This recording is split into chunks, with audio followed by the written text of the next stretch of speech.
All right, Blessing, I want to read you something and then I'm going to ask you a question, okay? Okay, thank you, Quentin. Who am I without a dream? How do I live? How do I breathe? Without a reason, a purpose, a heartbeat. I am a dreamer, filled with possibilities, staring at the end in sight. As I weather the storms alongside other dreamers, oh, but why do I dream? When sometimes dreams never come true. Oh, darling, without dreams, life is not worth living. I will lay on my bed and dream some more, and wake up with action steps. To make my dreams a reality, I will dream again and again, for someday they will come to life. That's the foreword in your book. They Yeah, told us to great. dream. And there's two things that really stood out to me in that. And the first one was life is not worth living without dreams, which I love and I absolutely agree with. And then the other thing that you pointed out is that you were going to wake up with action items. Yeah. So my first question to you, Blessing, how can one start thinking about building and creating their own dreams? Should we base it on morality? Should we base it on materialism? What are your ideas? Wow, so thank you so much for having me on the show today, on the podcast today. It's been like years since we last like spoke, but it's been like a, and when I saw your message, I'm like, this is amazing. I'm so proud of you. Yeah, Congratulations. Well thank you. done. Well done for living out this dream of like having a podcast, having your company, you're doing it. Well done. Proud of Totally. you. So, Thank you, Blessing. Thank you. you're welcome. So that's where I'm going to start from. Like what are we without dreams? And your question is that how should one think about building their dreams, right? Should it be based off morals? Should it be based on of achievements or materialism? So how do you build a dream? Like for me, my dreams like kind of define me per time. I try to run away from Okay. them and they keep finding me. So like when I was like really young, what did I start writing? I just had this desire to like write a poem because I'd read a poetry book and I was like, how do people write this way? This is amazing. This is interesting. And I began to cry and I began like I think that's where the inspiration came from. I had this desire, this hunger to write uh, poetry and then I began to pen down my first poem. So in building that dream of becoming a writer, becoming a poet, I worked on I would say the building blocks for that was passion. I had a passion Okay. for writing. I had a passion for poetry. And I think that was something that was like the foundation of it. So like how does someone build a dream? How do you start with what you're passionate about as much as possible? Because passion drives you, especially during the tough period of starting out, it keeps you going. Yeah. How people tell I'm passionate about music or I'm passionate about blogging or I'm passionate about, talking. I love to talk. I'm passionate about meeting people. When you see someone with a passion, that's already a building block. That is the foundation, that helps you to start out. So take passion and put it as your foundation.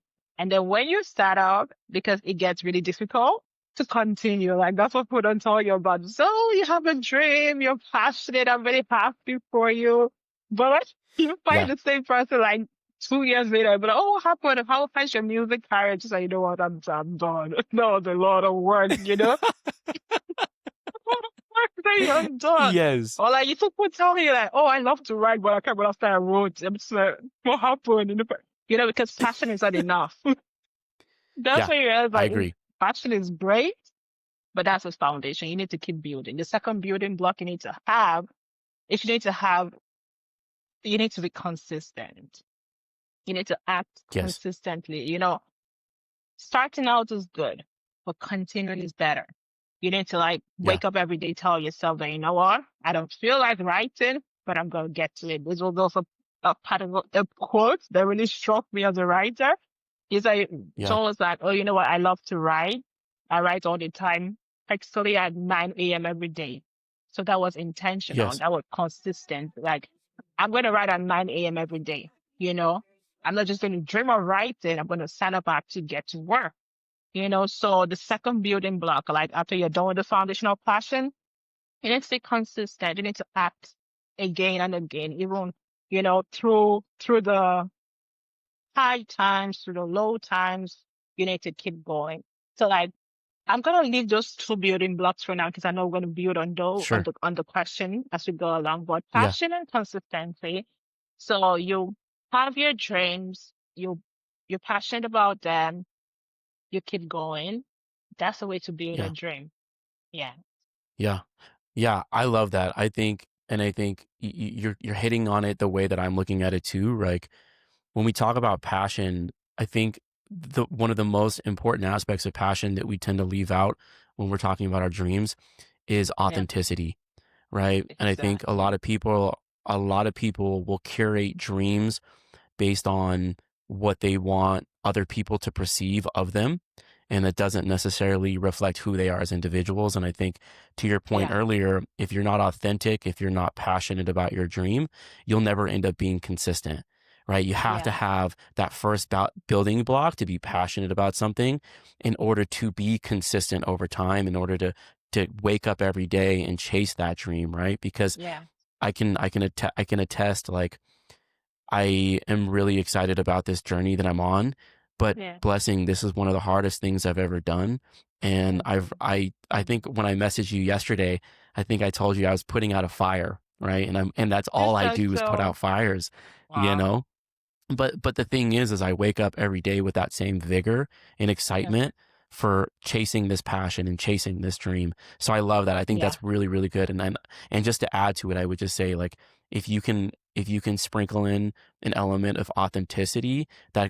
that's only going to put fuel on the fire to that passion, right? The Exactly. other thing that let me ask you this: Yeah. what do you think that? I mean, passion is great, and obviously, there's people out there that have the dream to, be writers or be painters or be artists in some sort, and you can be passionate about it and you can be disciplined about it. But do you think that there's an element of purpose that should be involved? Because I know that you're very, you're very religious. So you believe in God, and a lot of the writings that you have are very Yeah. religious oriented, which I love. But that also Thank adds an you. element of purpose. It adds that element of purpose, which I think kind of goes into discipline and passion as well. Yeah.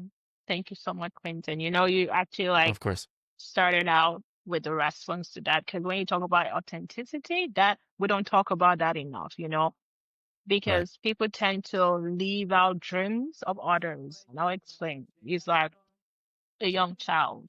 And then you see your father or your mom was always always told, what, you're going to be a doctor, you're going to be a lawyer, or you're going to be an accountant. This is what you're going to be, when you grow up.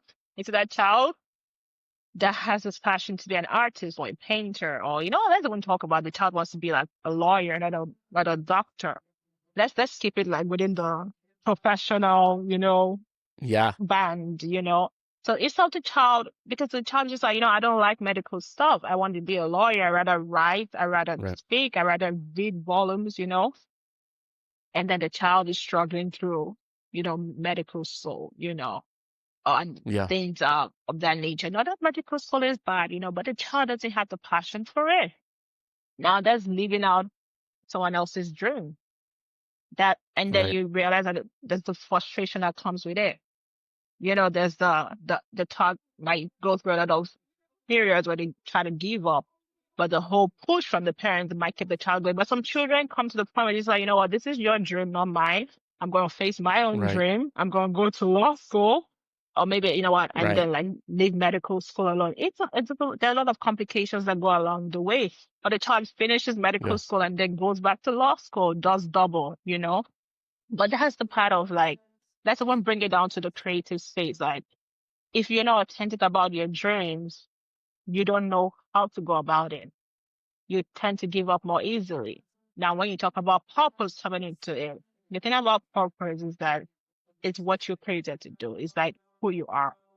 That's the best way of being your authentic self.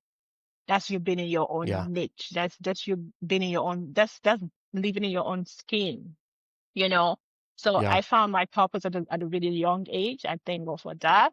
I knew I was born to Yeah. write, to like speak, to like sell my books, and and Yeah. that happened to me at a really young age, and I'm really grateful for that because not everyone has the opportunity, and but that's the reason why we're having this podcast today to tell people that what, it's possible to find your purpose at a young age or whatever age Yes. you're at currently and live out that purpose because that's the best way of being your authentic self. That's the best way of not getting frustrated through life's journey because it can get really difficult. You talked about you putting out fires yesterday. I'm like, that's life of an entrepreneur. I understand. I get it. It is what it is. you know. Yeah. But like, if you don't have the what have you, the authenticity for that, if you don't think that's your dream, but like, I'm done. I'm not coming back here. What am I even doing? I'm gonna go. I'm gonna Yeah. move on. But once you know that is your true self, that's what you're created to be, to do. You're gonna come back the next day. You're here today. You're back. You're back on work. You're back to work. Because this is who I am. This is what I love to do. Yeah. So yeah, finding out a purpose. It's like, I talked about the building. That's what you're gonna like. That's what's gonna keep you, when you're done building your house. That's what you're gonna complete the building with because you're like, at the end of the day, this is what I was born to do. This is what I was Yeah. created to do. I'm gonna keep going. I'm not gonna do it for man or woman. I'm not gonna do it for my parents or my spouse or I don't know, my siblings. I'm gonna do it because this is what God created me for. And that Yeah. that we don't talk about that enough. That keeps you going. That Yeah. keeps you authentic. And that's what actually gives you the reward. You go to sleep at night, you just feel like you've done something today. That is rewarding. So yeah, building your dreams on the block of purpose is something that will keep you going for a lifetime. Yeah. Thank you for that. Yeah, no, I love that, you're. I mean, obviously, we're on the same page here. Yes. Earlier, you mentioned that when you were younger, you were Hmm. kind of um, a little bit, I guess, coy or shy about your dream, but it kept coming back to you. Can Yeah. you maybe give me a little bit? Can you elaborate a little bit on like, what exactly were you going through? Were you just resistant to the idea of being a writer? Is it something that maybe you were scared to tell your parents or your family, or like what were you running from exactly? Yeah, thank you so much for that. Because when you tell people like you're creative, they be like, "Oh, so how you gonna make money from that? Like, how you gonna pay the bills? What are you gonna do with that?" Like the one that really hits me, Quentin, is when people tell everybody can write. I'm like, okay, well, okay, you know, Yeah, it's just like totally. having to defend my dreams. Like, Yeah, it took a toll on me because like what they expect, a teenager to do is go to school. When you're done with school, you get a degree. When you're done getting a degree, you get a job. When you're out of your teenage years, then you literally like you start working, any money, your career is booming. I'm like, okay, that's all good. That's all well and good. Like we'll do that, and it's okay. How about this passion for writing? So that made me really like shy away from building my writing career. But what helped me, Quentin, what really helped me was that I found a way to combine my writing with my work, yeah, with my schooling, with my career. I just like, when yeah, okay, I'm carrying this along with me. I didn't know how yes, to drop it. Because there was a time I had to like, but I think my parents were really supporting. My dad didn't understand good. what I was doing, a lot of things, but my mom was like, okay, what you're doing, it will support you. But okay, at least you're working. So I had to, I think what people need to do is to find a creative way of achieving your dreams part time, how to Yeah, pull along that creativity with you while you're achieving other, while you're also doing what what the world would expect you to do. Because there's some things yeah, that instead of having to argue all the time, like having to defend yourself all the time, just like, you know what, okay, you want me to get a job, I'll get a job, but I'll be writing my blog. Are we okay with yeah, that? So Why did I Hmm. shy away from writing? Because I didn't know how to defend, oh, now I'm a writer. We didn't have people like Chimamanda until like, you know, until the like this recent times of like the 2000s, when my parents Yeah. were younger, nobody wanted their child to be like a writer, because what are you gonna do with that? That's why they had to Yeah. like go for like other professions and everything. In recent years, in the last 20, 10, 15, 10 years, I was still talking about creative schools for creatives, and it's so like interesting. Like I think you remember one of our colleagues from the MBA, Mariam, she was telling me like that Monet was like not a painter. I think it was a painter, the Monet, Monet, Yep. that he I was know. a Yeah. rich Monet. man of his time. He was rich, but like that he was like an exception, because most of the people Right. that were painters in his time they died poor. So it's like people don't know how I didn't know how to defend being a creative Yeah. with all the expectations of how you need to have a car, you need to make money, how you gonna make money from that. But what I did was, Yeah. because I could connect it to my purpose, I could defend it as being part of my purpose. I was like, if I don't do this, God is gonna ask me why I didn't do it. So like I'm gonna carry me. I'm gonna keep going. I'm making a career, but I'm gonna make it my career eventually. And that's what I've tried to Yeah. do for the past 12 years with Blessing Shares. Blessing Shares is a brand that marries creativity, mentorship, writing, publishing. So with that brand, I've carried that brand along with me for 20, I mean, 20 years. So yeah, for like over 12 years. And I'm just like, I'm going to keep going. I'm going to keep this as a passion, as a purpose work for now. And one day it's going to create wealth for me. It's currently like, there's a registered company bit of it. It's going to be my career soon enough. Yeah. I'm transiting, I'm walking through the corporate world, but I'm going to transit eventually into this passion, into this purpose. It's going to make wealth for me. There's a quote I came up with a long time ago that it said, if you work on it long enough, it's going to be a great brand. It's going to create wealth for you. So that's what I'm doing. So I was a shy child, I Yeah. didn't have to defend the profits bit of it, but I carried it along. And so far, one day it's gonna like stick for me. Yes. Yeah, so I'm Absolutely. grateful. Thank you. Yeah. I, I think a couple of things that I want to touch on there. First of all, I just want to commend you and just give you a lot of, you know, respect in the fact that you were a little bit nervous about moving forward with your dream and you stayed resilient and you're still resilient Yeah, in that process and you're driven and you're not going to give up. And I think I think thank you. if there's one thing that I want to take away from this conversation and what I've taken away from your book is that there's going to be highs and lows to chasing our dream. But the fact of the matter is that if you give up on your dream, then you're letting it die. So just show up every day and Yeah, and just be the best version of yourself and remember what your purpose is. I also think thank a you. lot of people tend to let their dreams fall to the wayside because of either social expectations. I mean, obviously, as an American, we're we're so focused on making money, and so we make a career out of making money as opposed to thinking about what we're passionate about and what we're excited about and what our purpose is. And being a writer has got to be one of the most challenging ways to make money I can imagine, because there's a lot of people out there that want to write a lot of books, um, but you've stayed resilient, and I think that's the key to everything, right? Is not giving up. You're 12 years into this journey, and you're still moving forward.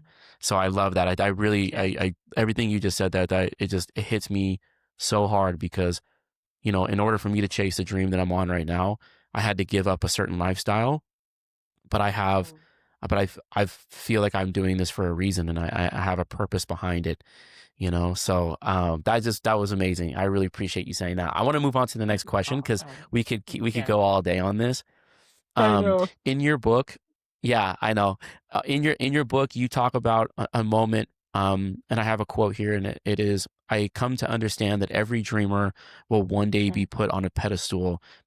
In such a moment, we must the up take up the role and act immediately."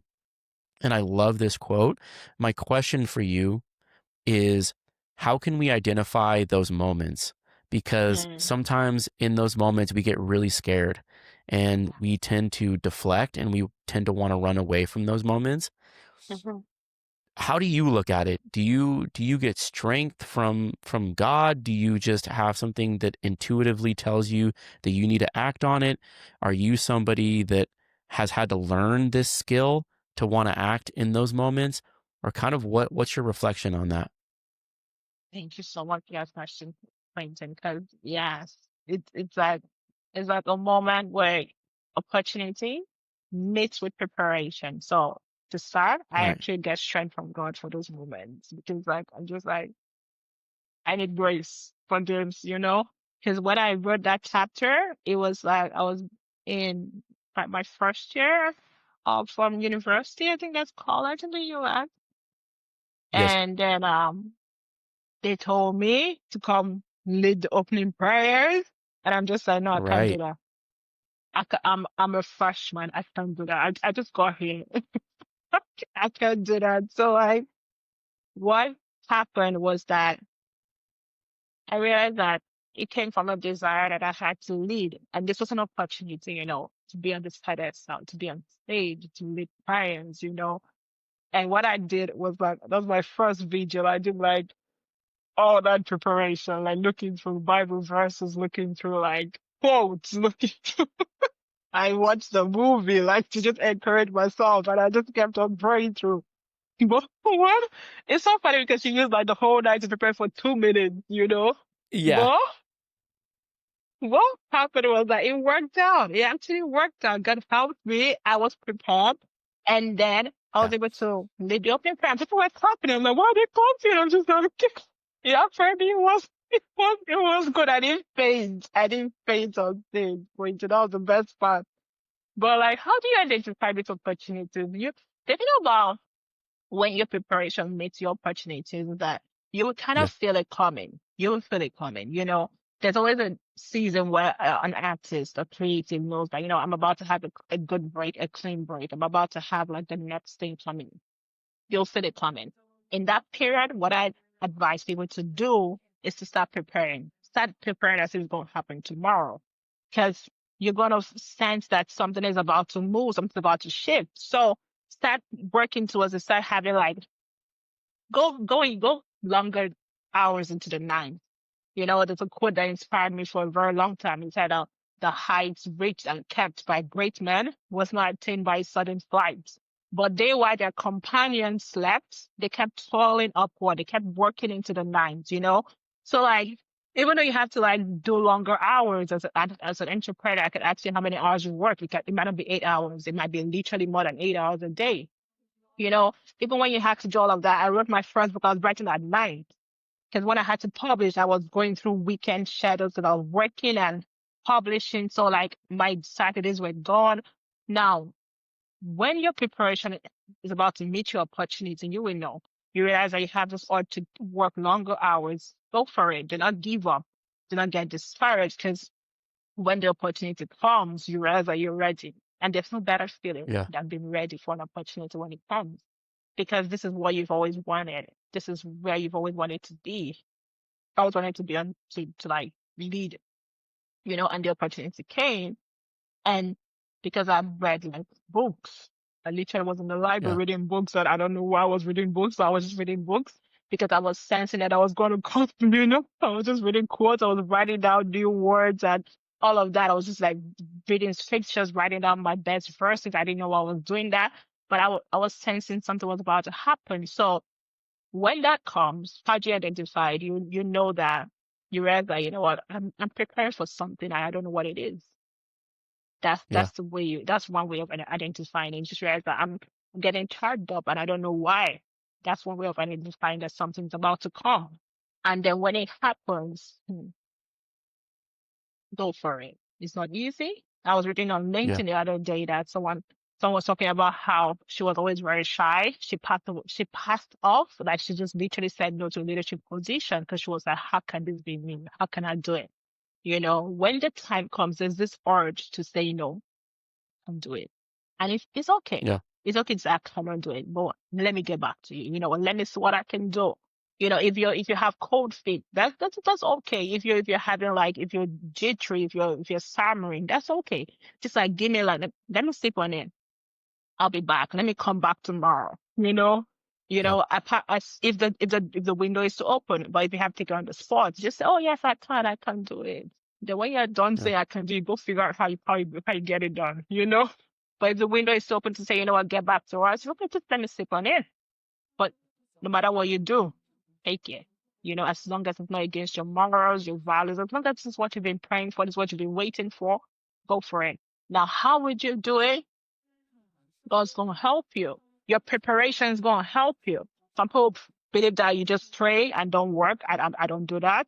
You pray and you work. They go hand in hand. Faith without works is dead. You can't just like pray and leave the work part. Who's going to do it for you? God's Right. not going to come down and do the work for you. You have to do the work for yourself. So like you need to be prepared prayerfully. If you pray, do it. Pray through. There are people that don't pray that also do it and they're getting results. Well, I'm an advocate. I'm a Christian, so I do the prayers and the work. So like put those two together. I don't think any challenge can be greater than what you can achieve. You can surmount Yeah. like the greatest mountains, and from there you can do things that you don't even believe you did. You'd be like, oh, what's that mean? I don't even believe that. What did I just happen? No, yeah, that was true. Like, oh wow, dude, that was gone. But this is Yeah. what I've experienced in my life.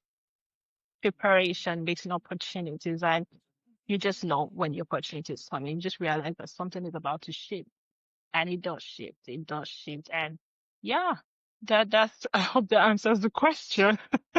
Yeah, no, that Yeah, is, I was curious where you're going to go with that, but to be totally transparent, I think that's the perfect answer, right?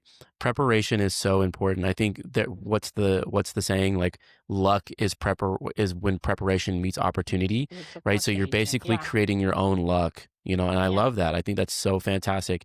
In terms of opportunity or in terms of preparation, I mean, I could elaborate for days on this. I think not only is preparation super important to take and seize the opportunities when they present themselves, but I also feel like in the effort of preparing for something, you open up your own doors, yeah, right? Yeah, that's when because you sure. put yourself in a position where you're meeting other people, or the Yeah, opportunities present themselves in ways or fashions that you might not otherwise recognize. yeah, And then to your point earlier, I'm a huge believer. Like I'm not super religious. I've been praying, and I do think there is an element of having conversations with the God, if you will, or an intelligent being out there. I think it's important that we speak into existence what we want to come to fruition. But you mentioned something that I am a huge believer in, and that's hard work and yeah, putting in the work to do it, right? And yeah. making sure that you're fully capable of seizing the opportunity when it comes to you. So I think you Uh, hit it right on the head. I'm really, really impressed with that answer. I think preparation is the absolute best way to know when the opportunities present themselves, right? exactly. Because then you're also confident. You're also confident, and you're willing to take that Yeah, chance, and you're yeah, and like the idea of just do it. Just do it. yes, If you're not prepared, you'll never have the confidence to just do it. exactly. So I think preparation is a fantastic answer on that. Absolutely, I really really appreciate you saying that. Awesome. Um, You're welcome. so you talk about a manifesto, and the Oh, way wow, that I yes. kind of yeah, and the way that I kind of looked at this was almost like you're architecting your dreams and coming up with a game plan, an idea of how things are going to come together, how you're going to achieve your goals, what action steps you're going to take. But Mhm. what I've learned in my own experience is that unfortunately, not everything that you visualize comes to fruition. So my question is, how do you adapt to that? How do you change? Do you change your mentality? Do you change the action steps in of themselves, or do you stay resilient? Do you keep on the path? Do you keep moving forward? Like, what is your like, how do you adapt to the vision that you've come up with not going exactly the way you want it to go, Mm, but yeah. but also accepting that and then moving forward with it. Thank you so much for that question. You know, that Yeah. question is like Yeah. a million dollar question, like any day, because you just like, I've noticed what I'm supposed to be doing, but it's not happening the way I thought it would happen. And it's been years. Totally. What do you do then? Yeah, please go on. You want to Yeah. drink your water. What table here? Are you good? Yeah. Awesome. Oh, I'm good. So you just like, I want Yeah. to, let's do this. I'm about to drink water too. 1 minute. Sure. Sure, of course. Yeah, take your time.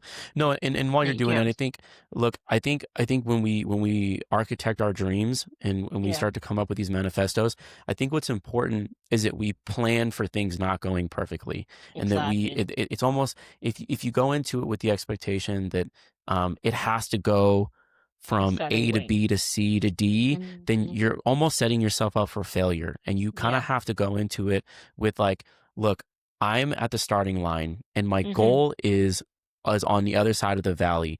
But in Yeah. between the starting line and the end point, you're going to have ups and downs. You're going to Mm-hmm. have obstacles that you have to go through, that you have to Yeah. navigate. And just Yeah. being able to approach a dream and a goal, knowing Mm-hmm. that that is what you're in store for, I think that helps set people up for success as well. Exactly. Thank you for that. Because like when you were talking about that, I just remembered a visual that I saw on social media. Hmm. You know how you think you're going in a straight line? This is how it should go. It should be A to B, and it should be a straight line. And it ends up being like this. It's like zigzags, like high, low, it goes up, it goes down. That's what it is. Because you're like, this is where I want to go. I want to be like the best entrepreneur in my field. I want to be like an international bestseller as a writer. That is where I'm going now. In getting there, I'm thinking, this should take 5 years, should take 10 years. I mean, it should not be that hard. And then you realize that Yeah. today I'm a writer, tomorrow, okay, I think I need to go to work, and to next tomorrow I'm back to write it.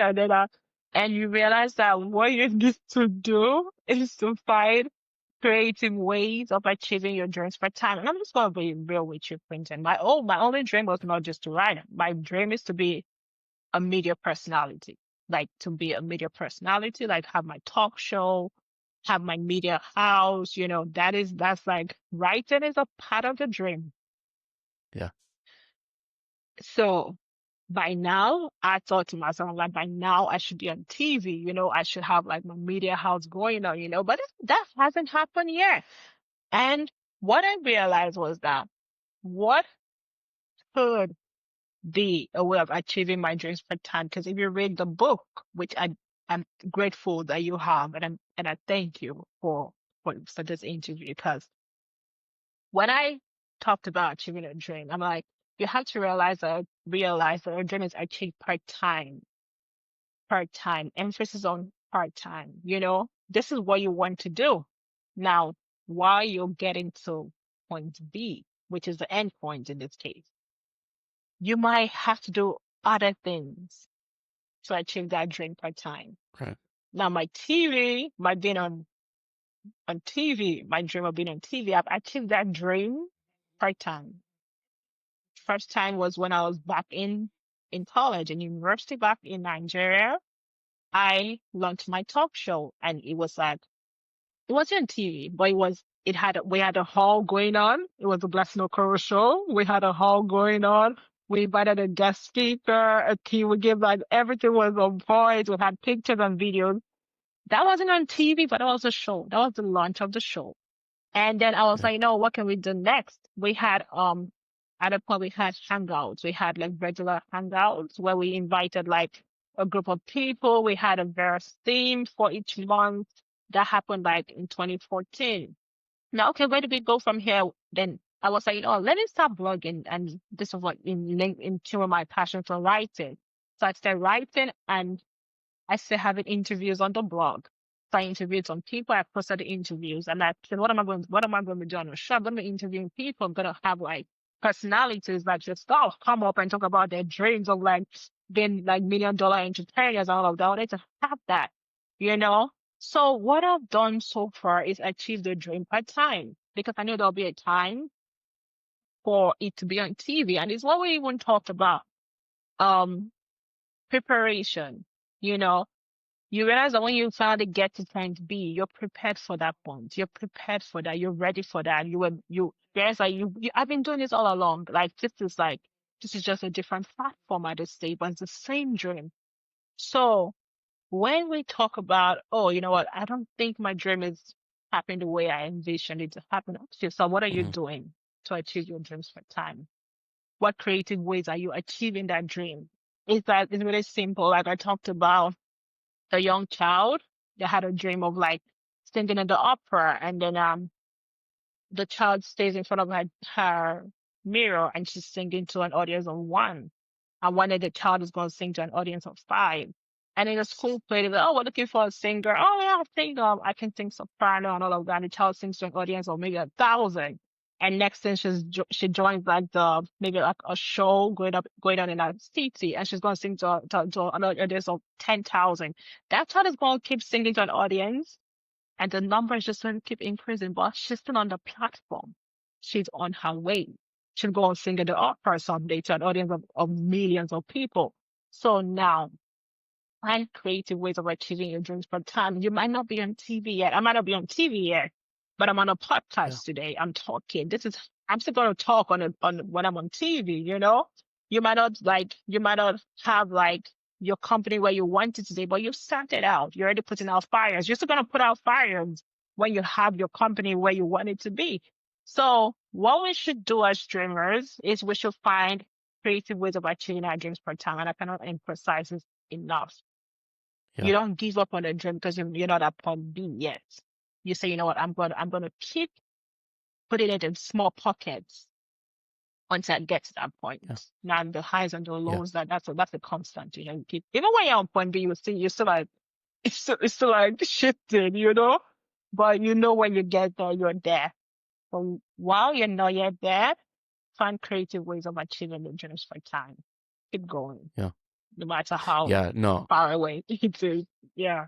Yeah, Tell me. yeah, no, I couldn't agree more. I think creativity is a big part of it. I mean, for a couple of reasons, right? Because first Yes. of all, like it's never going to be a straight line. It's never A to B to C to Z, right? It's Yeah. always going to be kind of like this entangled mess of trying to figure it out and thinking that you've got to figure it out, but then realizing that you don't. So you have to go Yeah. back and iterate and reiterate. Um, and then also, look, being creative is just it's another avenue to explore new opportunities. When you're being creative, then you have the ability to start thinking about things in a way that maybe you didn't think about previously.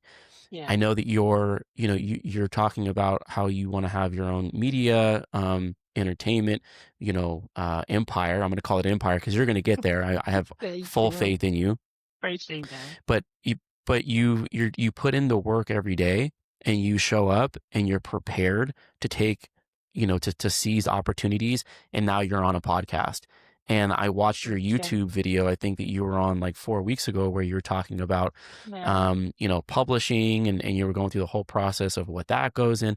And so you're constantly taking advantage of new opportunities that maybe you didn't think were going to come your way. And creativity is really, really important because look, you have to be creative. You have to Thank be you. creative, right? Um, there's going to be a lot of competition out there that there's other people that want to have their own media empire. Well, again, there's not a straight line, so you've got to figure out how to make it work. And Yeah. nothing's going to fit perfectly into the puzzle. So being creative is essential. So I really, really, I love that answer. My next question is: Thank Is you. there ever is there ever a situation where somebody should give up on their dream? Oh wow, that's a tough one. Yeah, Yeah, because it's you know what? you know, Yeah. because I think we romanticize the idea of dreams, and Yeah. and don't get me wrong, I'm not going to give up on mine anytime soon, but I also think that there's a time and place where we should be realistic about Yeah. our dream and maybe pulling back a little bit, not necessarily, killing it off completely. But I'm somebody who's very logical, and I try to think about things in a very pragmatic Mm-hmm. way. And so I'm just curious if, like, is there ever a situation where we should adapt the end state of our goal? Not giving up on our goal, but the end Okay. state of our goal. Yeah. So now adapting, yes. There's a Okay. time to adapt, just I'm thinking off the top of my head. Like Yeah. when the responsibilities change, or when life changes, there there's a time to adapt the dream, the way you Yeah. envisioned it to be. Yeah. Now giving Yeah. up is a separate subject. Like should you give up? And I think the reason why adaptation is better than giving up is because what people think of when they're older are the dreams that they did not achieve. It's just like, oh, I wanted to be this. And I think that's what actually started me off to talk about dream actualization because Yeah. I grew up with like elderly people, apart from my siblings and I. I mean, every other person was either like someone that was like talking to us on how life should go. That's what my book is titled. They told us to do. They literally told us to do. They told us this is what you should you should achieve your dreams. And the reason why they told us that because they didn't achieve theirs. Yeah. That's a sad Yeah. reality. Because the reason That's why they that's a told really us good that, point. yeah. Yep. And I don't want to tell my children that I didn't achieve my dreams and they should go on to achieve theirs. I'm not talking about my parents. I'm talking about like the last spectrum of elderly people I grew up with, the people that had given up on like a particular thing they were supposed to do, you know. So I don't want to have to tell the younger generation that I will mentor later on in life that, you know what, I was supposed to do this, but I couldn't. But I want to be able to tell them that I was supposed to do this. I couldn't do it the way I wanted to, but I was able to adapt the dream part time. Cause I'm thinking like responsibilities change, and it brings me back to the point, I came into like Canada and I had bills to pay and I couldn't say, you know what, I just want to sell my books. No, I had to go to work. I had to go to a 9 to 5 job. It's like the books could not pay the level of bills that I had to pay. So I'm able to adapt my dreams for time to the Yeah. circumstances or conditions that are happening. But I don't want to have to give up on them. I don't want Totally. because I don't want to be older and then wondering, oh, I could have done that when I was younger. I could have tried. I could have tried to be consistent. So now there's another spectrum of the call. There's like some dreams that you just like, this is taking a toll on me and I need to let it go. And there's a different Yeah. conversation entirely. Like, if it's taking a toll, if it's like, it's becoming the cost is looking more weighty than the benefit. That's a different conversation. Do you need to reduce the load of the drain?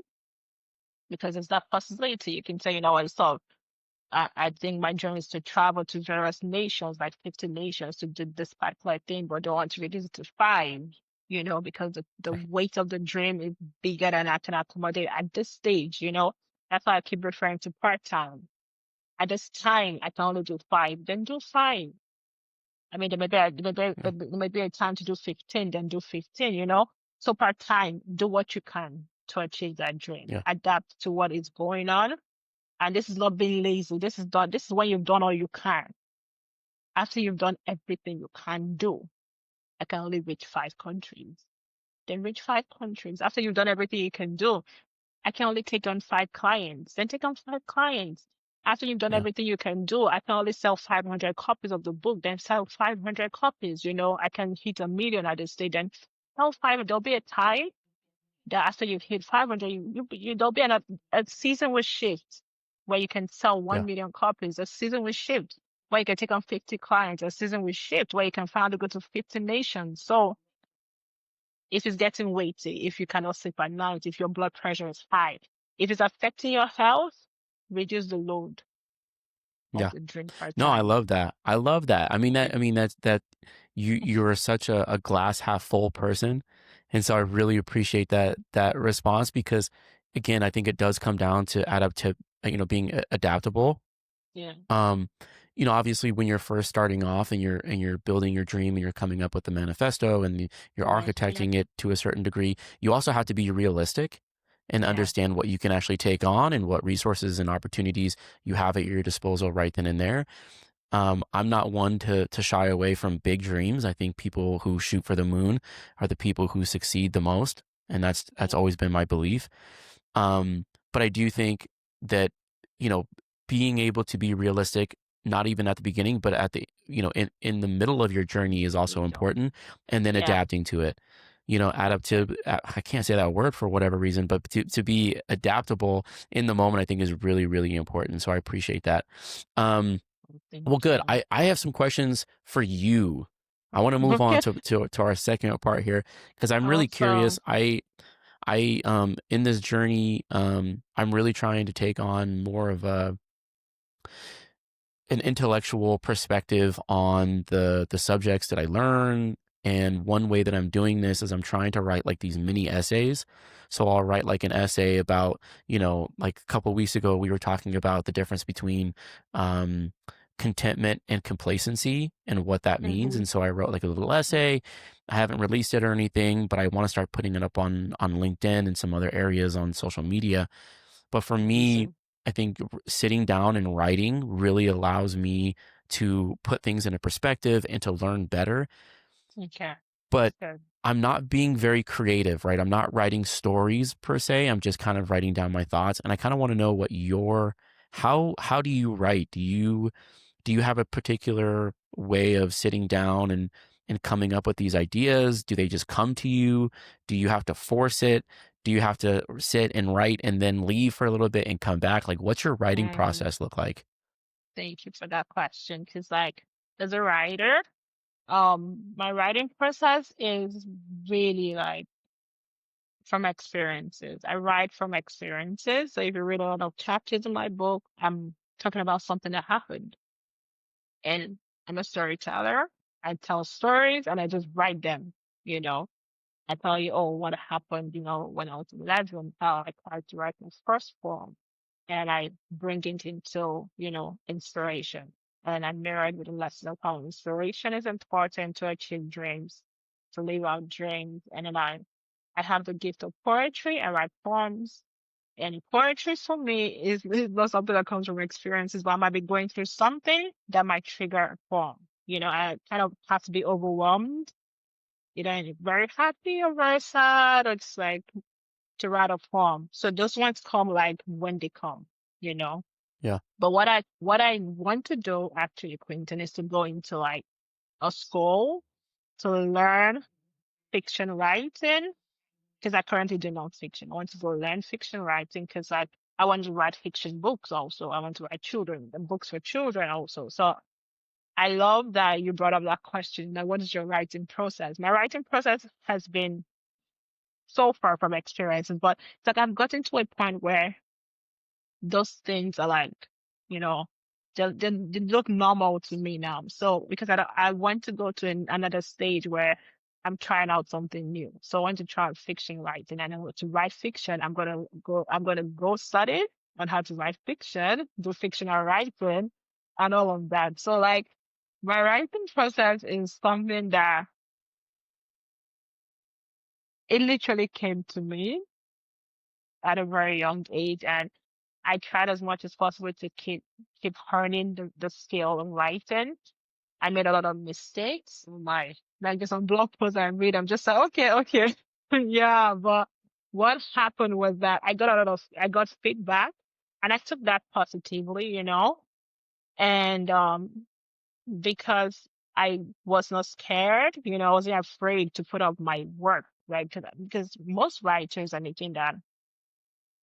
thing that separates a published writer from a non-published writer is that the published writers were not scared to put out their works, like their written pieces. But the non-published writers are, oh, I don't want people to judge me. I'm not sure what they would say. They're going to say what they're going to say. But you need to just like overcome that Right. fear, You just need to put it out there. So when I start my blog, I'm like, okay, I'm just going to post this. I put it out there. and I have about 100 posts on my blog. I blogged for over 10 years, and that built my confidence. Like, so the process became, oh, from inspiration, from experiences, I put them out there to like, oh, accepting criticism, oh, like, let's hear it, let me know what I could do better, what I could do less, oh, maybe you should not write too much about your personal experiences. Try and mirror it into a lesson so that it doesn't look as if you're telling too much. And okay, I can use that. So like whenever I'm writing about an experience, I mirror it into a lesson so it becomes relatable. I'm not just talking about what has happened in my personal life, but I'm actually telling a story and sharing a lesson, you know. Except I'm Yeah. writing a memoir. If I'm writing a memoir, then it's strictly what happened, like personal. So when I started a community, which was really interesting. So the writing process went from inspiration to putting it out there to writing a book to getting overcoming the fear of what would they say, what would people say, to receiving like, oh, that was actually good. You wrote really well. I enjoyed reading your book. I'm like, okay.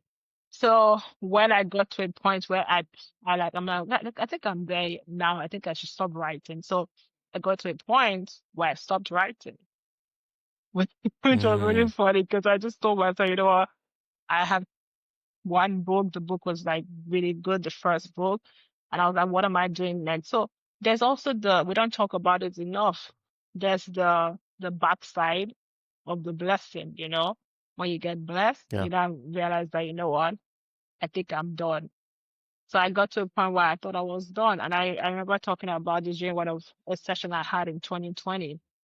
I had gotten to a point where I was recovering as a dreamaholic, and I talked about, I titled it I'm a recovering dreamaholic. Like I dreamt so well, I achieved my dreams so well, and I got tired. I got fed up. I was like, what am I doing next? I've already done what I wanted to do, but I wasn't it. The goal wasn't to give up because I had achieved success in quotes. The goal was Right. to realize that those were results, you know.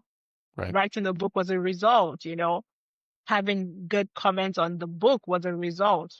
What the dream was is being able to say, you know what, this is my purpose, and I will keep living it out until like till the end. Yeah. And the process of writing came back to me after I realized that it wasn't just about writing books. That's good. It was about living out a purpose because writing was kind of what I was born to do. And then now I included something else that helps me, that keeps me going. And I think that we don't talk about that enough. People don't talk about the beauty of having a community. Yeah. I came up with a community for female writers. And that's like what we have master classes on how to write and publish your books, how to earn from writing. That has helped my writing process because now I don't need to write every day to write, to stay in the game, to have writing as a career. Like the last time I wrote was my LinkedIn post that I put up like I think a night ago, 2 nights ago. But I Hmm. just have that consciousness that I was going to write. And because I'm accountable to these people, I cannot even just wake up one day and say, "Lord, I'm done." No. Yeah. So like the process is something that has grown over time. And I like what you said about you write essays, you believe that writing helps you to like bring your ideas to life, you know? So I might not write every day by 9 a.m., but what I'm sure of is that I have to defend that I'm a writer at every point in time. So I keep in touch. I always have my notepad going on. I always try as much as possible to put my thoughts into written pieces. I always like try as much as possible to like keep talking and encouraging others to write, keep talking about it, it comes to a point in your life where you might not be doing the groundwork anymore, but you know that at every point you can wake up any day, sorry, and then you're still like able to do that groundwork. So Yeah. what I'm saying in essence is that my writing process has, it has grown over time, Yeah. but what I keep in touch with is the pen and the paper. I always have that with me. And when I'm done with this, I'm going to write about this extract of the podcast, because that way I'm always Yeah. in sync with the idea that, you know what, writing what I do, and I have to keep doing that consistently. So yeah. Yeah. I love that. I think that's great. And I think that when we try to take a break, we tend to lose our skill set. So like I'm Yeah. always writing, even when I'm just like commenting on other people's posts, I try to do it in a way that like I'm practicing that skill set of writing in essay form. I don't just say, "Oh, that's cool, that's great." Like I give like a full thought and I try to use, you know, very vivid words when I do it. And maybe it looks a little pretentious, but it's just my way of being able to practice that skill set. So I think that just that constant, you know, practice and Yeah. putting in the work, and even if it's Yeah. a couple of things, a couple of words or whatever, you're Mm. keeping that sharp, that skill set nice and sharp, so that when you need to use it again, Yes. it's gonna be you know um So be there. usable, right? Yeah. And then I And that, also want to touch on, yeah. there's one other thing that I wanted to call out that you said that I thought was really good Mm-hmm. Mm-hmm. was, um, I think that there's, especially when we're talking about like the creative arts, whether that be writing or putting out content, there's always this balance between, um, putting something out that you think other people are going to like, but still being Mm-hmm. authentic to yourself, right? Yeah. And that gets really, really tricky. And I think Mm-hmm. what you kind of came back to full circle was remembering what your purpose was. And I think that was Yeah. really good, right? Like we tend to get caught up in wanting to impress other people. Do I sound smart enough? Yeah. Am I being able to, verbalize my emotions in a proper way? Can I articulate this in the way that I want to, but also trying to resonate with people? And if we get too caught up with trying to impress other people or make other people happy, we lose that purpose and we lose that skill set that we've been building on. So I think that Yeah. you brought that home really well. Yeah. Thank you. It's true. We don't talk about Yeah. that enough, because it's just like, especially in this social media age, this age of fast food and things, it's just like, oh, I should do it based on what they like. And you realize that that's what I was even going to do in the first place. So yeah, being authentic is important. Yeah. Yeah. And I was going to add, when you talked about, you realize like when you're writing, you write and then you just like make sure you write like a writer. I didn't even know it was a part of me, because like, and it was someone that a colleague just like looked at, she was like, actually when you when you type it in chat, you're literally putting like the punctuations and all of them. Like, it's true. It has literally become a part of me. I'm just, Totally. I Totally. put a I cover. text. I'm like, yeah, God. Uh-huh. Uh-huh. When I text people, I write in proper grammar. I put commas, I put periods, I do these little things. She literally noticed that. Like, I didn't even know that. But actually, yeah, I put the commas because, like, I'm just like, yeah, that's how we write. It's very funny. Yeah, It it's amazing. exactly. So, Yeah, Blessing, I know we're coming up on time here, so I just want to give you an opportunity to promote your stuff. I have a copy of all your books. So thank They Told you. Us to Dream. This is a beautiful, beautiful book. Very, very well written. I've read it twice already. And Thank so you. hopefully we did it justice on today's podcast. And then I believe it was last year or the year before you came out with a series of poems, Amazing. and just Thank absolutely, again, you. beautifully written. So where can people find you? How can Thank people get you. in contact with you? I mean, go ahead and plug your social media and everything else you got. Thank you so much, Quentin. This is why we do what we do. Because it's like, whoa, that actually went all the way to the US. Thank you. Thank you Of course. for buying the second copy of the second publication. Because like, when I did that, I was like, I just had to put it out, because I was going through a period of healing. It was after COVID and everything. It was a lot. Now, what I'm working on next is the republishing of the two books, because like the game has gotten really like intense. I need to like just rework them. I'm working on redoing the covers and like the sizes, and I'm gonna put that out again. Now, where you can Okay. get the books as they are currently, you can get them on Amazon. Thank you so much for this bit of the podcast. So on Amazon, the first book is titled "They Told Us to Dream." So that's They Told Us to Dream. And the second book is titled I Will Tell You When I Write About It. So I will tell you when I write about it. And if you go on Amazon, just like um check out those two books and order them and give me feedback on social media. My brand is Blessing Shares. So Blessing, my name, Shares, Shares. No space. So Blessing Shares is my brand. I'm on Instagram. I'm on YouTube. Please follow my YouTube channel, Blessing Shares on YouTube and on Twitter and definitely on LinkedIn also as Blessing Shares. I kind of try to keep it consistent across the platforms. So Blessing Shares is my brand name. And my blog is Blessing Shares or WordPress.com. So check that out. Check out my writings, my poems. And what I'm doing currently, I'm just like trying as much as possible to put out, you know what, content on writing, publishing, because I started a community about 3 years ago to encourage female writers to write and promote their books and literally publish. And well, we literally put our content on YouTube, on my page, Blessing Shares. And if you're looking to write, if you're looking for like inspiration, please go there, check out the latest video on how to write and publish your book. And this has been an amazing opportunity. I just like I'm happy. I'm grateful. I'm grateful. Thank you so much, Yeah. Quentin. It's a pleasure Uh, seeing you're oh, doing, and I'm proud of you. I cannot say anything else. I'm really happy about what you're doing with the podcast and your business. Thank you. I appreciate that. I really, really appreciate that. And I will put links to all of the Amazon books and then to all of your other social Yeah. media accounts. We'll put them into the descriptions below.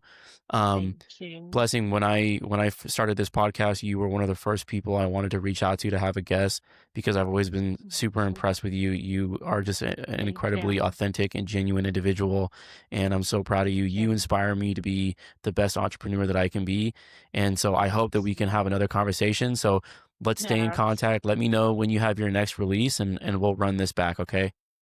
Thank you so much, Quentin. It's been an amazing time. Thanks for having Yeah. me. You inspire me too. I'm gonna keep going. Thank you. My pleasure. All right. Thank you so much, Blessing. Thank you, everybody. Before Appreciate we it. go, I have to say this. Yeah. I'm so sorry. I remember when you got a Sure. copy of the Told Us to Dream during the launch Uh-huh. in Paris at La Défense. And you said you're gonna keep those books, you're gonna keep the autograph because you're very sure I'll be a popular author. And then you're gonna tell everybody that you knew me. Yeah, I I told you. remember I was impressed. Uh-huh. that. Thank you. Yeah. No, you're Merci. welcome. No, I meant that. I meant that genuinely when I was when we were talking. I'm very proud to call you a friend. So I'm excited to promote Merci. your stuff, and we'll do it again when you come out with more stuff. Okay. Appreciate it. Let's go. All right. Have a great All right. Blessing. bye. See ya.